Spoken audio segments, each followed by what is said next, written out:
नमस्कार, आज हम डिस्कस करेंगे इंपॉर्टेंट करंट अफेयर के क्वेश्चन। आप इनको नेशनल इंटरनेशनल अफेयर के क्वेश्चन भी जो है वो कह सकते हैं, और हर एक क्वेश्चन जो है वो एग्जाम पॉइंट ऑफ व्यू से जो है वो इंपॉर्टेंट है और डेफिनेटली आने वाले एग्जाम्स में जो है वो आपकी हेल्प भी करेगा, जैसे कि पहले भी जो है वो करता रहा है। अब बात करें पीजीटी पेपर 1 की, तो पीजीटी पेपर 1 में इसी तरह के क्वेश्चन जो है वो पूछे जाएंगे। 30 नंबर के 15 क्वेश्चन होंगे, और अगर हम बात करें अलाइड सर्विसेज की तो मोर देन 40-50 क्वेश्चन जो है वो वहाँ पर पूछे जाएंगे, ऐसे ही क्वेश्चन। तो हर एक एग्जाम जो भी होगा हिमाचल का और स्टेट्स का, उसमें डेफिनेटली आपको हेल्प मिलेगी। क्वेश्चन नंबर 1 से भी डिस्कशन स्टार्ट करते हैं। बोलते हैं यहाँ पर, बोलते हैं recently who has been elected as prime minister of Pakistan. तो बोलते हैं कि अभी हाल फिलहाल में जो है पाकिस्तान के नए प्राइम मिनिस्टर बनाए गए हैं। ये जो है पाकिस्तान का नया प्राइम मिनिस्टर जो है वो किसको बनाया गया है? देखिए, पाकिस्तान के जो नए प्राइम मिनिस्टर अभी हाल फिलहाल में बनाए गए हैं वो बनाए गए हैं शहबाज शरीफ। ऑप्शन सी जो है वो सही आंसर है। अब देखो, पाकिस्तान इंडिया का पड़ोसी देश है, तो यहाँ से क्वेश्चन बन सकते हैं। क्या क्या क्वेश्चन जो हो यहाँ से बनते हैं वो हम जानते हैं। अभी देखो, पाकिस्तान के जो नए प्राइम मिनिस्टर बने हैं तो उनका नाम आपने ध्यान रखना है। दूसरा, आपने यहाँ से ये ध्यान रखना है कि ये कौन सी पॉलिटिकल पार्टी से जो है वो संबंध रखते हैं, क्योंकि इनकी पॉलिटिकल पार्टी भी कई एग्जाम्स में जो है पूछी गई है। तो आपको इनकी पॉलिटिकल पार्टी पता होनी चाहिए कि शहबाज शरीफ जो है इनकी पॉलिटिकल पार्टी है पाकिस्तान मुस्लिम लीग। पाकिस्तान मुस्लिम लीग के जो है ये यहाँ से चुनकर आए हैं। अगर हम बात करें कि और जो है वो रेस में कौन था, तो इमरान खान ने बड़ी कड़ी टक्कर जो था वो इनको दी थी। उनके समर्थक भी बहुत ज़्यादा थे, परंतु खैर जो भी प्रोसेस हुआ वो अलग बात है। और इमरान खान तो नहीं बन पाए, उनको जेल भी हो गई थी। और अगर हम बात करते हैं कि इमरान खान की जो पॉलिटिकल पार्टी है वो कौन सी है, वो भी पता होना चाहिए कि इमरान खान जो है वो कौन सी पॉलिटिकल पार्टी से जो है वो चुनकर आते हैं। तो इमरान खान की अगर हम बात करें कि ये पाकिस्तान तहरीके इंसाफ एक पार्टी है, वहाँ से ये चुनते हैं। तो पाकिस्तान तहरीके इंसाफ करके ये पार्टी हो गई इमरान खान की। और अगर हम बात करें शहबाज शरीफ की, तो उनकी पॉलिटिकल पार्टी भी आपको पता चल गई। अब देखो, इंडियन स्टेट जो पाकिस्तान के साथ जो है वो बाउंड्री शेयर करते हैं, वो आपको पता होना चाहिए कि कौन कौन से इंडियन स्टेट जो है वो पाकिस्तान के साथ जो है वो बाउंड्री शेयर करते हैं, और कितनी किलोमीटर बाउंड्री जो है इंडिया पाकिस्तान के साथ शेयर करता है। तो देखो, पाकिस्तान के साथ जो है वो पंजाब बाउंड्री शेयर करता है, राजस्थान बाउंड्री शेयर करता है, गुजरात बाउंड्री शेयर करता है, और जम्मू कश्मीर वाली साइड से बाउंड्री शेयर की जाती है। लगभग 3310 किलोमीटर के करीब जो है हम बाउंड्री शेयर करते हैं पाकिस्तान के साथ, ये भी नोट करें। ठीक है जी, पाकिस्तान के साथ बाउंड्री शेयर कौन कौन करता है वो पता चल गया आपको। 4 इंडियन स्टेट्स का पता चल गया, आपको पता चल गया कि कितनी किलोमीटर बाउंड्री शेयर की जाती है। सबसे लंबी बाउंड्री जो इंडिया शेयर करता है वो बांग्लादेश के साथ करता है, और कितने किलोमीटर करता है वो आप कमेंट करके बताएंगे। अगला क्वेश्चन देखिए हमारे पास क्या पूछा गया है, क्या बोला गया है। यहाँ पे बोलते हैं where was 66th meeting of network planning group held. तो बोलते हैं कि 66th नंबर की ये जो मीटिंग हुई प्लानिंग ग्रुप की, ठीक है जी, ये कहाँ पर हुई? इसको एनपीजी कहा गया। एनपीजी यानी कि network planning group. Network planning group की जो 66th नंबर की मीटिंग हुई, ये आयोजित की गई न्यू दिल्ली में। न्यू दिल्ली, इसका ऑप्शन ए जो है वो सही आंसर हो जाएगा। न्यू दिल्ली में इसको आयोजित किया गया। चलो, सही बात है कि न्यू दिल्ली में जो था ये आयोजित हुई। अब यहाँ से क्या क्या बातें एग्जाम में पूछी जा सकती हैं, और आपको जो है वो क्या क्या याद जो है वो रखना है। देखो, ये जो एनपीजी की एक मीटिंग हुई, अभी ये जो नेटवर्क प्लानिंग ग्रुप की मीटिंग हुई ये 66th नंबर की थी, ये आपने ध्यान रखना है। दूसरा, आपने यहाँ पर क्या ध्यान रखना है कि प्रधानमंत्री पीएम जो गति शक्ति योजना है एक, इसके तहत जो है ये जो नेटवर्क प्लानिंग ग्रुप की मीटिंग हुई, इसमें 5 इंफ्रास्ट्रक्चर प्रोजेक्ट का मूल्यांकन जो है वो किया गया। और इसमें जो है वो नेटवर्क प्लानिंग ग्रुप ने जो है वो 3 सड़क मार्गों और 2 रेल परियोजनाओं का मूल्यांकन जो है वो यहाँ पर किया है, वो भी आपने ध्यान रखना है।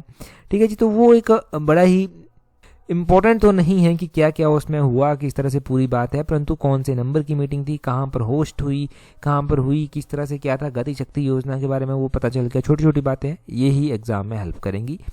एक होता है ना कि एग्जाम को अगर आप थोड़ा सा अच्छे से पढ़ लेते हैं ना, क्वेश्चन को थोड़ा सा अच्छे से डिस्कस कर लेते हैं, तो वो क्वेश्चन थोड़ा सा ना दिमाग में बैठ जाता है। तो वही तो एक हमारा मोटिव होता है। अगले क्वेश्चन में देखें, बोलते हैं global waste management outlook 2024 recently seen in the news is published by which one of the following organisation. तो बोलते हैं कि ग्लोबल वेस्ट मैनेजमेंट आउटलुक की जो 2024 की मीटिंग हुई, वो बोलते हैं कि पब्लिश की गई। ये जो आउटलुक की जो रिपोर्ट है वो किसके द्वारा जो था पब्लिश की गई। अब देखो, इसकी पब्लिकेशन की हम बात करें कि इसको किसके द्वारा जो है पब्लिकेशन किया गया इसका, तो वो किया गया यूएनईपी के द्वारा की गई, ऑप्शन बी जो है वो सही आंसर है। यूएनईपी का पूरा नाम क्या है वो भी पता होना चाहिए, तो यूनाइटेड नेशन एनवायरनमेंट प्रोग्राम जो है वो उसका पूरा नाम है। अब हम यूएनईपी के बारे में यहाँ से जान लेते हैं, क्योंकि यूनाइटेड नेशन एनवायरनमेंट प्रोग्राम के बारे में नेशनल इंटरनेशनल अफेयर में क्वेश्चन जो है वो बन सकते हैं। देखो यूएनईपी की अगर हम बात करें कि इसकी स्थापना जो है वो कब हुई थी, इसका हेडक्वार्टर जो है वो कहाँ पर स्थित है, तो वो क्वेश्चन बनेंगे। इसका हेडक्वार्टर जो है वो केन्या के नायरोबिया में जो है वो स्थित है, नैरोबी केन्या में जो है उसका हेडक्वार्टर स्थित है। और साथ में आपने ध्यान रखना है कि इसकी स्थापना जो था वो कब की गई थी। अगर हम यूएनईपी की स्थापना की बात करते हैं तो 1972 में इसकी स्थापना की गई थी। अभी कुछ प्रोटोकॉल एग्जाम में पूछे गए थे, उनके बारे में हम जानते हैं कि वो प्रोटोकॉल जो है वो कब कब साइन हुए थे, वो प्रोटोकॉल भी इंपॉर्टेंट है। जैसे कि मॉन्ट्रियल प्रोटोकॉल जो है वो चर्चा में आया था। मॉन्ट्रियल प्रोटोकॉल जो है वो फाइनलाइज कब हुआ था, 1987 में जो था वो हुआ था। ओजोन लेयर को लेकर जो था ये मॉन्ट्रियल प्रोटोकॉल था। इसके अलावा एक इसी तरह का प्रोटोकॉल था क्योटो प्रोटोकॉल, एग्जाम में पूछा गया। क्योटो प्रोटोकॉल की अगर हम बात करें कि क्योटो प्रोटोकॉल जो है वो कौन से ईयर का है, तो वो भी इंपॉर्टेंट है। वो 1997 का प्रोटोकॉल है, वो भी आपने ध्यान रखना है। तो ये तो दो मेजर प्रोजेक्ट हैं जो कि Himachal Pradesh public service commission के द्वारा बहुत सारे एग्जाम्स में पूछे गए हैं। HSLID के तो ये फेवरेट क्वेश्चन हमेशा रहे हैं। अब देखो एक अर्थ समिट भी जो था वो हुई थी, United nation conference on environment and development के द्वारा जो था वो एक अर्थ समिट जो था वो रियो डी जेनेरियो जो कि ब्राज़ील में पड़ता है वहाँ पर की गई थी, हेल्ड हुई थी वो। तो वो कौन से ईयर की है, जो UNCED की है, United nation conference on environmental and development की। देखो ये जो समिट है या फिर आप अर्थ समिट कहेंगे प्रॉपरली इसको, तो ये जो है वो 1992 की है। तो वो 1992 की समिट भी ध्यान रखना है, क्योटो प्रोटोकॉल ध्यान रखना है, मॉन्ट्रियल प्रोटोकॉल आपने ध्यान रखना है। बाकी भी जितनी चीज़ें आपने छोटी छोटी जानी वो सारी आपने यहाँ पर नोट डाउन करनी है। अगला क्वेश्चन देखिए हम क्या बोलते हैं। अगले क्वेश्चन में बोलते हैं as of February 2024 how many railway station across India have received the eat right station certification. तो बोलते हैं कि फरवरी 2024 तक भारत भर में कितने रेलवे स्टेशनों को ईट राइट स्टेशन प्रमाण पत्र जो है वो दिया गया है या फिर ईट राइट स्टेशन के रूप में उनको प्रमाणन जो है वो किया गया है। अगर हम बात करते हैं ईट राइट स्टेशन के बारे में, ये फरवरी 2024 तक का हमारे पास डाटा है। अगर हम ईट राइट की बात करते हैं कि कौन कितने स्टेशन हैं, तो ये 150 स्टेशन जो हैं वो आते हैं। ऑप्शन सी जो है वो सही आंसर है। 150 स्टेशन जो है वो आते हैं। और 150 स्टेशन का आपने और क्या यहाँ से ध्यान रखना है कि क्या बात हो सकती है, यहाँ से क्वेश्चन जो एग्जाम में क्वेश्चन बन सकता है। अब ये जो ईट राइट स्टेशन इनिशिएटिव है ना, स्टेटमेंट बनाकर पूछ लेंगे कि ये ईट राइट स्टेशन जो है वो किसका इनिशिएटिव है। दूसरी स्टेटमेंट में बोल देंगे कि क्या 2024 फरवरी तक जो है वो 150 स्टेशन को जो है ये सर्टिफाई किया गया है। डाटा नोट करें, ईट राइट स्टेशन जो है ना ये जो है ना वो FSSAI food safety and standard authority of India का जो है वो एक इनिशिएटिव है। पहली बात आपने वो ध्यान रखनी है कि किसका, FSSAI का जो है ये इनिशिएटिव है। दूसरी बात आपने क्या ध्यान रखनी है, दूसरी बात आपने ये ध्यान रखनी है कि 150 स्टेशंस को जो है वो यहाँ पर क्या किया गया है, सर्टिफाई जो है वो किया गया है, वो भी आपने ध्यान रखनी है। ठीक है जी, तो ये छोटी छोटी बातें आपको पता चल गई यहाँ से। अब हम यहाँ से एक और बात जान लेंगे कि जो food safety and standard authority of India है ना, इसकी स्थापना कब की गई थी। FSSAI की स्थापना वर्ष 2008 में जो था वो की गई थी, वो भी पता होना चाहिए कि इसकी स्थापना कब की गई थी। दूसरा क्वेश्चन आपको पता होना चाहिए कि FSSAI जो है ना इसका हेडक्वार्टर कहाँ पर स्थित है। इसका हेडक्वार्टर भी पता होना चाहिए कि इसका हेडक्वार्टर जो है वो कहाँ पर स्थित है। तो FSSAI का हेडक्वार्टर जो है वो कहाँ पर स्थित है, ये न्यू दिल्ली में जो है वो स्थित है। तो न्यू दिल्ली इतना हेडक्वार्टर इतना इंपॉर्टेंट नहीं है, परंतु स्थापना कब हुई थी वो मोस्ट इंपॉर्टेंट क्वेश्चन आपके लिए हो गया। Food standard safety and authority of India के बारे में, इंडिया में ही है हेडक्वार्टर भी। अगले क्वेश्चन में देखें क्या बोलते हैं, एक्सरसाइज समुद्र Lakshmana was conducted between India and which country. तो बोलते हैं कि एक्सरसाइज समुद्र लक्ष्मण जो है वो कौन सी कंट्रीज के बीच में होती है। एक तो इंडिया होती है और दूसरी कंट्री जो है वो यहाँ पर कौन सी होती है, वो एग्जाम में जो है पूछा जाएगा। अब देखो समुद्र लक्ष्मण एक्सरसाइज की अगर हम बात करें तो ये इंडिया की होती है, मलेशिया के साथ जो है वो होती है। अभी ये एक्सरसाइज हुई तभी ये चर्चा में आई, ऑप्शन बी जो है वो सही आंसर है। अब क्वेश्चन पूछने वाला जरूरी नहीं कि यही पूछे, वो क्या पूछ लेगा, वो ये पूछ लेगा कि कहाँ पर हुई ये एक्सरसाइज। तो ये विशाखापट्टनम में जो है वो हुई, 28 फरवरी को स्टार्ट हुई थी, 2 मार्च 2024 तक जो था ये चली थी, विशाखापट्टनम में हुई। इंडिया की नेवी की जो शिप्स हैं, एक तो किल्टन है, एक रॉयल मलेशिया की शिप है KD लाकिड, इन्होंने जो था वो यहाँ पर पार्टिसिपेट किया, वो भी पता चल गया आपको। अब हम इंपॉर्टेंट एक्सरसाइजेज के बारे में जान लेते हैं। जो इंपॉर्टेंट एक्सरसाइजेज होती हैं इंडिया की अलग अलग कंट्रीज़ के साथ, जिनको मैं बहुत बार रिवाइज़ करवाता हूँ, फिर से रिवाइज़ करेंगे, क्योंकि देखो वहाँ से ना किसी एग्ज़ाम में क्वेश्चन बनता ही बनता है जो इंपॉर्टेंट एक्सरसाइजेज होती हैं। और अगर इंपॉर्टेंट एक्सरसाइजेज का ये क्वेश्चन बनता है एग्जाम में तो ये नंबर आपके हाथ से नहीं जाना चाहिए, ये पक्का नंबर होना चाहिए। चलिए जी, आज नेवी की इंपॉर्टेंट एक्सरसाइजेज ही जो है वो कंडक्ट करते हैं। जो इंडिया ऑस्ट्रेलिया के साथ करता है वो एक ऑसिंडेक्स एक्सरसाइज होती है, ये आपने ध्यान रखना है, AUSINDEX, ये ऑसिंडेक्स एक्सरसाइज होती है। इंडिया जो है वो किसके साथ करता है, ऑस्ट्रेलिया के साथ करता है। और एक INBN कॉर्बेट होती है, वो तो कॉर्पेट होती है, वो तो बांग्लादेश के साथ करता है, आसान है। वरुण एक्सरसाइज इंडिया किसके साथ करता है, वो जो है वो फ्रांस के साथ जो है वो वरुण एक्सरसाइज जो है वो करता है। और इंडिया इस तरह की एक एक्सरसाइज जो है वो स्लाइनेक्स भी करता है, SLINEX जो है ये एक्सरसाइज जो है श्रीलंका के साथ की जाती है।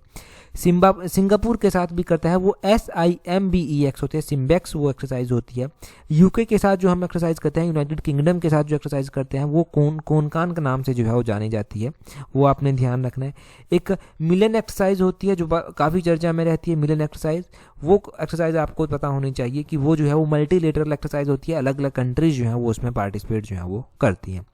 अभी हमने हाल फिलहाल में जो है वो कौन सी एक्सरसाइज जो है वो पढ़ रखी है और कौन सी एक्सरसाइज जो है वो इम्पोर्टेंट है, वो भी साथ में रिवाइज हो जाए तो मज़ा आ जाएगा। यहाँ पर देखिए कौन कौन सी एक्सरसाइजेज अभी हमने रिवाइज जो है वो की है। एक हमने ट्राइलेटरल एक्सरसाइज जो है वो 3 कंट्रीज़ के बीच में होती है, उसका नाम है दोस्ती एक्सरसाइज, वो इंडिया, श्रीलंका और मालदीव्स के बीच में होती है, वो आपने ध्यान रखनी है। दूसरी आपने एक्सरसाइज क्या ध्यान रखनी है, दूसरी एक्सरसाइज आपने ध्यान रखनी है कि यहीं पर जो है वो धर्मा गार्जियन एक्सरसाइज हुई। धर्मा गार्जियन एक्सरसाइज जो है वो इंडिया और जापान के बीच में जो है वो होती है, वो आपने ध्यान रखना है। धर्मा गार्जियन एक्सरसाइज के बारे में बाद आपने क्या ध्यान रखना है, आपने इसके बाद ध्यान रखना है कि एक मल्टीनेशनल एक्सरसाइज होती है शांति प्रयास। शांति प्रयास एक्सरसाइज जो हुई ये मल्टीनेशनल एक्सरसाइज थी, और कहाँ पर ये अभी हुई है, तो ये काठमांडू में जो है वो हुई है, तो काठमांडू की ये एक्सरसाइज भी आपने ध्यान रखनी है। ठीक है जी, ये एक्सरसाइज हमने पढ़ रखी हैं तो इनको हमने रिवाइज भी कर लिया साथ में ही। और देखो अगर आप पीजीटी की तैयारी कर ही रहे हैं ना, तो पीजीटी पेपर 1 के लिए हमने टेस्ट सीरीज ऑलरेडी लॉन्च कर रखी है। देखो ओवरऑल कंक्लूजन क्या है टेस्ट सीरीज का, होगा क्या, यहाँ से आपकी प्रैक्टिस, जितनी आप प्रैक्टिस करेंगे ना उतनी एक्यूरेसी आएगी। और एक तो नेगेटिव मार्किंग का जो सबसे बड़ा कंसर्न है उससे आपको थोड़ी सी निजात मिल जाएगी, आपको कॉन्फिडेंस बिल्ड हो जाएगा। और दूसरी बात क्या है कि अगर आपने प्रैक्टिस की होगी ना बहुत अच्छे से, तो आप पेपर 2 में अगर नंबर क्लैश कर जाते हैं तो पेपर 1 में जो है वो आप मेरिट में आने के इतने काबिल बन जाएंगे कि अगर पेपर 2 में नंबर क्लैश करके और पेपर 1 में अच्छे नंबर हुए तो फाइनल सिलेक्शन जो है वो आप ही की होगी। तो ये आप प्रैक्टिस कर सकते हैं। टेस्ट सीरीज का लिंक नीचे डिस्क्रिप्शन बॉक्स कमेंट बॉक्स में दिया गया है पेपर 1 की। अगला क्वेश्चन देखिए, मोस्ट इंपॉर्टेंट क्वेश्चन है। बोलते हैं which of the following country will host 2027 world athletics championship. तो बोलते हैं कि 2027 की जो वर्ल्ड एथलेटिक्स चैंपियनशिप की होस्ट की जाएगी वो कौन सी कंट्री के द्वारा जो है वो की जाएगी। अब एथलेटिक्स चैंपियनशिप की जब बात हो रही है तो 2027 की बात हो रही है एग्जैक्टली, ये आपने ध्यान रखना है कि ये चाइना जो है वो इसको करेगा। ऑप्शन सी जो है वो सही आंसर। 2023 में हुई थी Asian games, Asian para games. एक बात ध्यान रखें, एशियन गेम्स अलग से हैं, एशियन पैरा गेम्स अलग से हैं। और आपने दूसरी बात यहाँ से ध्यान रखनी है कि ये चाइना में ही हुई थी एशियन गेम्स भी, और ये भी चाइना के हांगझोउ रीजन में जो था वो उस टाइम हुई थी। क्लियर कट बात है। दूसरी बात हमारे पास ये है कि 2027 में वर्ल्ड एथलेटिक्स चैंपियनशिप चाइना को जो है रिस्पॉन्सिबिलिटी दी जा रही है कि भाई आप होस्ट कर दो इसको, या फिर चाइना रिस्पॉन्सिबिलिटी लेने के लिए तैयार है। अब हमने इस तरह के क्या क्या क्वेश्चन जो है वो पढ़ रखे हैं। हमने एक क्वेश्चन पढ़ा था कि कौन सी कंट्री जो है वो ICC men's under 19 cricket world cup 2024 जो है वो होस्ट करेगी या अभी तक होस्ट हो चुका है। तो 2024 का जो अंडर 19 क्रिकेट वर्ल्ड कप जो होस्ट किया गया था वो साउथ अफ्रीका के द्वारा जो था वो होस्ट किया गया था, ये आपने ध्यान रखना है। अब आने वाले जो इंपॉर्टेंट क्वेश्चन हैं जैसे कि ओलंपिक गेम्स जो है वो आएंगी, तो ओलंपिक गेम्स का हम जान लेते हैं कि कौन सी कंट्री जो है वो इनको होस्ट करेगी। ओलंपिक गेम्स का हम 2024 का जानते हैं कि कौन सा करेगी, इनको होस्ट करने वाली कंट्री जो है वो कौन सी है। तो 2024 में जो है वो फ्रांस इनको जो है वो होस्ट करेगा। 2024 के बाद अगर हम बात करें कि 2024 के बाद कब ये होंगी, 2026 में ये होंगी तो इटली जो है वो इनको होस्ट करेगा। 2028 में उसके बाद होगी तो यूनाइटेड स्टेट जो है वो इसको होस्ट करेगा। 2030 में होंगी तो वो अभी पता चल जाएगा कौन करेगा, परंतु हमने कौन कौन से जान लिया, हमने 2024 जान लिया, अभी होगा इसी साल तो फ्रांस करेगा। इससे पहले बात जो है वो 2026 में होगी, 4 साल के बाद इटली में, 4 साल के बाद 2028 में होगी तो यूनाइटेड स्टेट्स जो है वो होस्ट करेगा इसको, ये आपने ध्यान रखना है।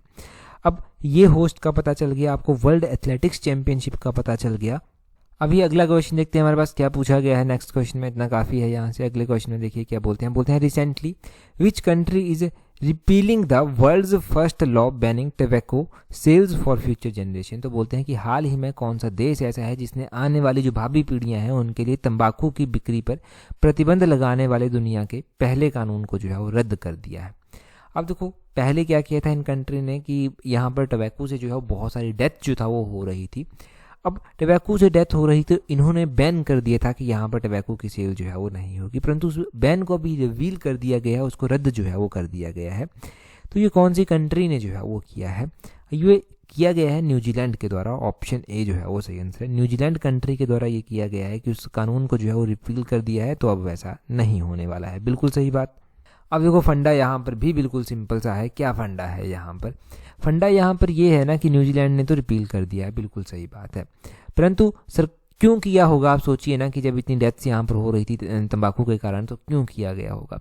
वही बात है कि सरकार पहले कुछ और थी, अब कुछ और सरकार आई और सरकारें चेंज हुई, तो न्यूजीलैंड ने जो था ये डिसीजन ले लिया।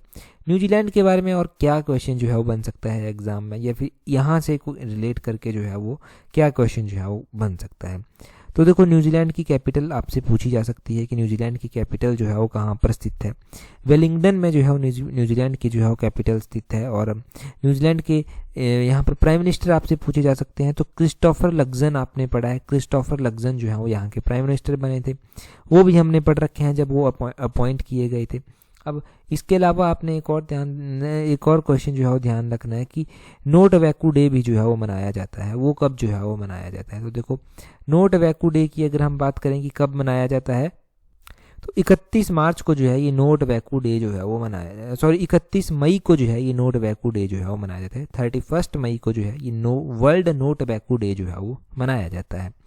ठीक है जी, तो पता चल गया 31 मई को जो है वो प्रत्येक वर्ष जो है वो नो टबैको डे जो है वो मनाया जाता है। और तंबाकू के ऊपर जो अभी कानून बनाया गया है या फिर रद्द कर दिया गया है कानून को, वो भी हमने जान लिया। अगला क्वेश्चन देखते हैं हमारे पास क्या पूछा गया है। बोलते हैं India's first green hydrogen plant is located at. तो बोलते हैं कि भारत का पहला हरित जो हाइड्रोजन संयंत्र है वो कहाँ पर जो है वो स्थित है। अभी ये चर्चा में आया था, रिसेंटली इनॉग्रेट किया गया, हम जानेंगे पूरी बात भी। तो ये जो है वो हिसार में स्थित है। ऑप्शन ए जो है वो सही आंसर है। हिसार कहाँ पर पड़ता है? हिसार जो है वो हरियाणा में जो है वो पड़ता है, वो आपने ध्यान रखना है, हरियाणा में ये पड़ता है। पूरा बात ध्यान रखें यहाँ से क्या है। तो बोलते हैं as of March 4, 2024 India's first green hydrogen plant जो है वो कहाँ पर स्थित है? वो हिसार में स्थित है। जिंदल स्टेनलेस स्टील लिमिटेड इन हिसार में जो है वो स्थित है, ये आपने ध्यान रखना है। The plant is the stainless steel sector, और ये स्टेनलेस स्टील के सेक्टर में है और वर्चुअली इसको इनॉग्रेट किया गया है जो यूनियन मिनिस्टर हैं स्टील एंड सिविल एविएशन के ज्योतिरादित्य सिंधिया, उनके द्वारा जो है वो किया गया है। तो ये मार्च 4, 2024 की बात है कि उसको इनॉग्रेट किया गया और ये फिर जो था वो चर्चा में आया। अब चर्चा में आया तो हमने भाई क्वेश्चन पढ़ लिया, अब आएगा एग्जाम में तो हम यहाँ से कवर कर पाएंगे इस क्वेश्चन को। ठीक है जी, अगला क्वेश्चन देखिए हमारे पास क्या पूछा गया है। बोलते हैं world wild life day celebrated annually on. तो बोलते हैं कि वर्ल्ड वाइल्ड लाइफ डे जो है वो प्रत्येक वर्ष कब मनाया जाता है? देखो वर्ल्ड वाइल्ड लाइफ डे की अगर हम बात करते हैं कि वर्ल्ड वाइल्ड लाइफ डे कब मनाया जाता है, यहाँ से और क्या क्या क्वेश्चन जो है वो बन सकते हैं। तो वर्ल्ड वाइल्ड लाइफ डे जो है वो प्रत्येक वर्ष मनाया जाता है मार्च महीने में। मार्च महीने की 3 तारीख को जो है ये अभी मनाया गया। ऑप्शन सी जो है वो सही आंसर है। चलो सही बात है कि मार्च 3 को जो था ये बनाया गया। अब हम बात करते हैं कि मार्च 2024 में जब ये मनाया गया वर्ल्ड वाइल्ड लाइफ डे, तो इसकी थीम क्या रखी गई थी? थीम इसकी रखी गई थी 2024 के लिए connecting people and planet exploring digital innovation in wild life conservation. ये इसकी जो है वो थीम है, ये आपने ध्यान रखना है। ठीक है जी, थीम क्या है इसकी वो आपको पता होना चाहिए। Connecting people and planet exploring digital innovation in wild life conservation जो है वो ये जो है वो इसकी थीम रखी गई है। चलिए जी ठीक है कि ये इसकी थीम रखी गई है। हमने कोई और भी इम्पोर्टेंट डे क्या इस तरह से पढ़ा है जो यहाँ से रिलेट करता है या इससे मिलता जुलता हुआ डे हमने कोई पहले पढ़ा हो, तो वो कौन सा है? हमने वर्ल्ड वेटलैंड डे जो है वो पढ़ रखा है। वर्ल्ड वेटलैंड डे 2024 का हमने पढ़ा था कि कब जो है वो मनाया जाता है। तो वर्ल्ड वेटलैंड डे जो है वो प्रत्येक वर्ष फरवरी महीने में मनाया जाता है और वो एग्जैक्टली 1 महीना पहला 2 फरवरी को जो था वो मनाया गया। वर्ल्ड वेटलैंड डे 2 फरवरी को, और वर्ल्ड वाइल्ड लाइफ डे जो है वो 3 मार्च को जो है वो मनाया जाता है। वर्ल्ड वेटलैंड डे जो 2024 का मनाया गया था वो वेटलैंड्स एंड ह्यूमन वेलबींग जो था वो उसकी थीम रखी गई थी। उस थीम के ऊपर जो था वो वेस्ट था।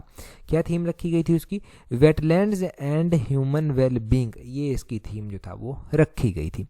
ठीक है जी, थीम आपने जान लिया कि कौन सा डे कब मनाया जाता है। ठीक है, ये पता चल गया आपको यहाँ से। तो ये क्वेश्चन अब एग्जाम में बनता है तो गलत किसी भी हाल में नहीं होना चाहिए।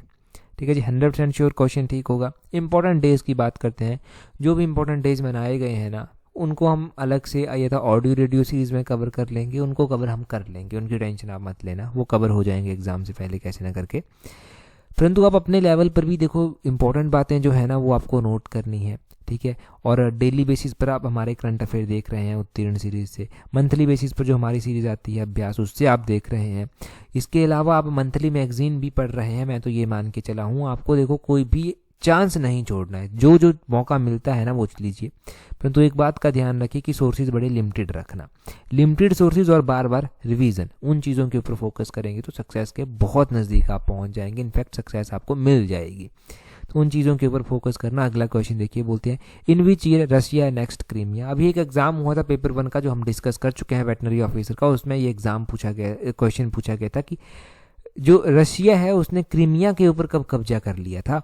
तो रशिया ने क्रीमिया के ऊपर कब कब्जा कर लिया था, ये क्वेश्चन इंपॉर्टेंट है। और कब किया गया था कब्जा, आपको पता भी होना चाहिए।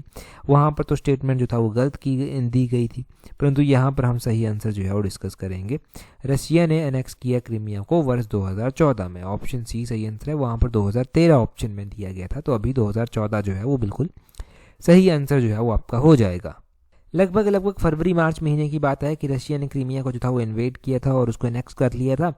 और देखो रशिया का ना जो टसल है वो क्या है, सारी की सारी क्रीमिया को एनेक्स किया, उसके बाद यूके के साथ क्राइसिस शुरू हो गई। अब यूके के साथ क्राइसिस शुरू हो गई तो नाटो के साथ तो भी दुश्मनी बन गई, पहले भी बन ही रही थी। नाटो ही एक रीज़न था जो यूक्रेन ज्वाइन करना चाहता था।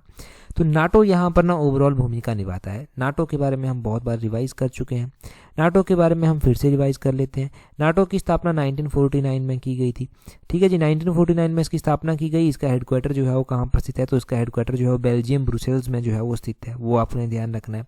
नाटो के नए सदस्य जो हैं वो बने हैं, वो कौन कौन से जो हैं वो बने हैं वो भी आपको पता होना चाहिए। देखो नाटो का जो है वो 31st मेंबर हमने फिनलैंड पढ़ा था, अप्रैल 2023 में बना था। और उसके बाद 32nd मेंबर जो है वो नाटो का बनने के लिए कौन सी कंट्री जो था वो तैयार थी। हमने पढ़ा था कि नाटो का जो 31st मेंबर है वो तो बन चुका है, परंतु स्वीडन भी लगभग तैयार ही है जो 32nd मेंबर जो है वो उसका बन सकता है। जब भी पूरी जो पहले टर्की के साथ उसकी क्राइसिस चली हुई थी वो टर्की के साथ सॉल्व हो गई, 1-2 इशू और थे वो भी सॉल्व आउट हो जाएंगे, तो स्वीडन भी जो है वो नाटो का पूरा मेंबर जो है वो बन जाएगा। एक बार तो हाई कोर्ट का एग्ज़ाम भी अभी नज़दीक आ रहा है, शायद हाई कोर्ट के एग्ज़ाम की ही बात है कि नाटो का पूरा ही नाम एग्ज़ाम में पूछ लिया गया था। नाटो या नासा इनमें से एक पूछा गया था। नाटो का पूछा गया होगा तो नॉर्थ अटलांटिक ट्रेटी ऑर्गेनाइजेशन जो है वो उसका पूरा नाम है, North Atlantic Treaty Organisation. NASA भी मैंने बोला तो नासा का पूरा नाम भी आपको बता देते हैं। नासा का पूरा नाम है नेशनल एरोनॉटिक्स स्पेस एडमिनिस्ट्रेशन, वो नासा का जो है वो पूरा नाम है। तो नासा नाटो ये दोनों चीज़ें आपने ध्यान रखनी है। क्रीमिया को कब एनेक्स किया गया वो ध्यान रखना है आपने। अभी आप क्वेश्चन देखें जी, क्या बोलते हैं अगले क्वेश्चन में बोलते हैं what is India's rank in global intellectual property index 2024। तो बोलते हैं कि इंडिया का क्या रैंक रहा इस ग्लोबल इंटेलेक्चुअल प्रॉपर्टी इंडेक्स 2024 में, वो आपको अभी बताना है। लास्ट एडिशन में हमने डिस्कस किया था, परंतु एक बात का ध्यान रखना है कि लाइट सर्विसेज की तैयारी कर रहे हैं तो लाइट सर्विसेज के लिए एग्जाम को देखो बहुत ज़्यादा टाइम नहीं रहने वाला है, लाइट का शेड्यूल कभी भी आ सकता है, तो उसके लिए आप टेस्ट सीरीज प्रैक्टिस कर सकते हैं। टेस्ट सीरीज अगर आप प्रैक्टिस करनी ही है तो जल्दी से ज्वाइन कर लेना, नीचे डिस्क्रिप्शन बॉक्स कमेंट बॉक्स में लिंक दिया गया है। और जो लाइट की तैयारी कर रहे हैं उनको ज़्यादा समझाने की ज़रूरत भी नहीं है कि कितनी इंपॉर्टेंस है लाइट की, क्योंकि नौकरियाँ कितनी कम निकल रही हैं वो आप जानते हैं, और अपॉर्चुनिटी मिल रही है तो उसको अवेल करना चाहिए, दिन रात उसके लिए करनी भी चाहिए, चाहे जैसे भी पॉसिबल हो।